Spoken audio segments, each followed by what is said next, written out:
আসসালামু আলাইকুম ওয়া রাহমাতুল্লাহ। বিডি মেজারমেন্টের আপনার প্রশ্ন আমাদের উত্তরে একটি নতুন পর্বে আপনাদেরকে স্বাগত।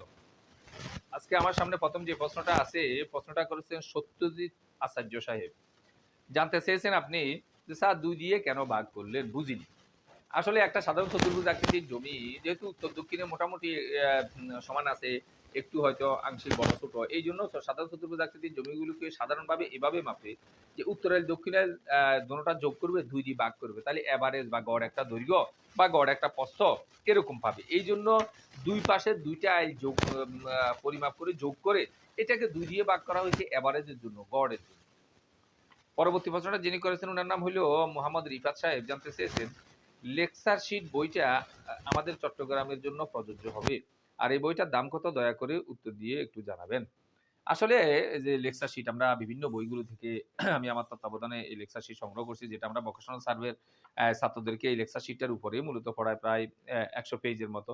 এগুলি তো সারা বাংলাদেশের জন্যই প্রযোজ্য। মেজারমেন্ট যেটা, পরিমাপ যেটা, এটা সারা বাংলাদেশে একই। তবে আঞ্চলিকতা ভেদে কোথাও, কোথাও কিছু, কিছুর পার্থক্য আছে। এগুলো আমরা অনেক সময় ক্লাসে বলে দিই।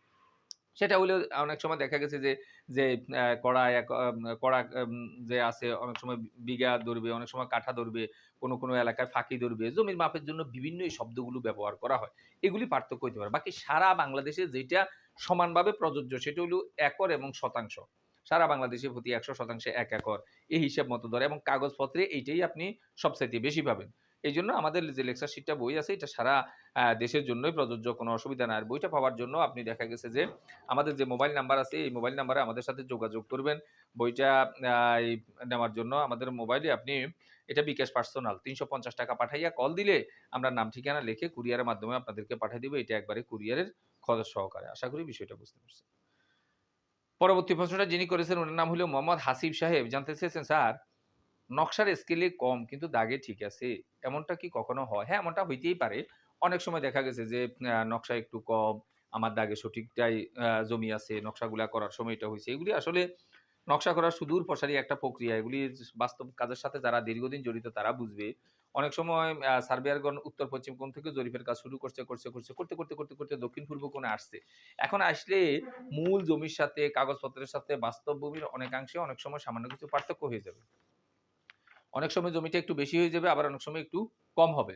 তো বেশি হইলে নকশা যেটা করে সবাইকে সামান্য একটু বেশি দেখানোর চেষ্টা করে। আবার কম হইলেও সবাইকে একটু দেখা গেছে যে শেষ দিকে আসলে কিছু সামান্য পরিমাণে এরকম কমাইবে। এইজন্য এটা উল্লেখযোগ্য কিছু সমস্যার কিছু না। বাকি আমার বুক দখলে যতটুকু আছে, আমার কাগজপত্র ততটুকু আছে, এটা নেওয়ার আমি চেষ্টা করব। আশেপাশে দেখা গেছে যে অন্যরা ঠিক আছে কিনা এটাও আমি খেয়াল রাখবো। আশা করি বিষয়টা বুঝতে পারছেন। পরবর্তী প্রশ্নটা যিনি করেছেন উনার নাম হলো সুমন। জানতে চেয়েছেন স্যার দলিলে উল্লেখ আছে উত্তর-পশ্চিম সাম হতে ৫৭ এর কাতে ৬% তাহলে এর মাপ কিভাবে হবে? মোট জমি অংশ হইল ৫৭ শতক, কিন্তু দৈর্ঘ্য প্রস্থর কোনো উল্লেখ নাই। তাহলে আমি ৬ শতকটা কিভাবে মেপে বের করব? এটা অত্যন্ত সহজ একটা জিনিস, যেভাবে আপনি বলছেন ৫৭ নাম্বার ৫৭% জমি ওই দাগের মধ্যে আছে। আর আপনারে দিছে উত্তর-পশ্চিম কোণ থেকে। উত্তর-পশ্চিম কোণ থেকে আপনি এখানে ৬ শতক নিবেন। এখন ৬ শতক নেওয়ার সময় ওদের সাথে আন্ডারস্ট্যান্ডিং হইতে হবে যে ৬ শতক কি আমি দৈর্ঘ্য প্রস্থে সমান নেব, নাকি কোনো দিকে বড় নিব, কোনো দিকে ছোট নিব। যদি দৈর্ঘ্য প্রস্থে সব দিকে যেহেতু বলা নাই সমানই নেন, তাহলে জাস্ট আপনি ৪৩৫.৬০ দ্বারা ৬ রে আপনি গুণ দিবেন। গুণ দিয়ে যা পাইছেন এগুলিরে আপনি শুধু বর্গমূল করলেই একদিকের দৈর্ঘ্যটা আপনি পেয়ে যাবেন। এখানে ৪ দিকের আইলটাই সমান হবে। যার কারণে একটা বের করলেও হবে। আর যদি আপনাকে স্পেসিফিক বলে দেয় যে না আপনি উত্তর দিকে ১০০ ফিট নিবেন, তাহলে ৪৩৫.৬০ টা ৬ দ্বারা গুণ করার পরে যেটা হবে এটারে ১০০ দিয়ে ভাগ করব, অপর দিকের আইলটা আমরা পেয়ে যাব। এভাবে বিপরীত আইল সমান করে পাবেন। আর যদি আরো জটিল আকৃতি থাকে, যে দেখা গেছে যে আইল তো আঁকা-বাঁকা তেরা, এগুলির জন্য আমাদের চ্যানেলে আলহামদুলিল্লাহ অনেক ভিডিও আছে। এভাবে দেখে নিয়ে আপনাদেরকে করতে হবে। আশা করি বিষয়টা বুঝতে পারছেন। আজকে সর্বশেষ প্রশ্নটা যিনি করেছেন উনার নাম হইল সাইফুল্লাহ খান সাহেব। জানতে চেয়েছেন ঢাকায় আপনাদের কি কোনো প্রশিক্ষণ কেন্দ্র আছে? জি, ঢাকায় আমাদের অনেকগুলো প্রশিক্ষণ কেন্দ্র আছে। বিভিন্ন সময় এগুলোতে প্রশিক্ষণ দেওয়া হয়। একবারে সবসময় যে ব্যাচে ভর্তি করতেছি বিষয়টা এরকম না। আমাদের দেখা গেছে যে ঢাকার এরকম মিরপুরে, মোহাম্মদপুরে, এরপরে শ্যামলীতে, ফার্মগেটে, আজিমপুরে, এছাড়াও কুড়িল বিশ্ব রোড, এছাড়াও দেখা গেছে যে মতিঝিলে বিভিন্ন সময় বিভিন্ন সেন্টারগুলোতে এরকম ক্লাসগুলো হয়। আপনি যদি কোনো সেন্টারে করতে চান, আপনি যেখানে থাকেন আমাদের মোবাইল নাম্বারে যোগাযোগ করলে ওর আশেপাশে কাছাকাছি দূরত্বে কোথায় আছে আমরা এটা আপনাকে জানাবো। আশা করি বিষয়টা বুঝতে পারছেন। কোনো অংশ না বুঝলে আবারও আমাদেরকে জিজ্ঞাসা করলে আমরা জবাব দেওয়ার চেষ্টা করব ইনশাআল্লাহ। ভিডিওটি ভালো লাগলে লাইক, কমেন্ট এবং শেয়ার করবেন। ধারাবাহিক ভিডিওগুলো পাওয়ার জন্য চ্যানেলটাকে সাবস্ক্রাইব করবেন।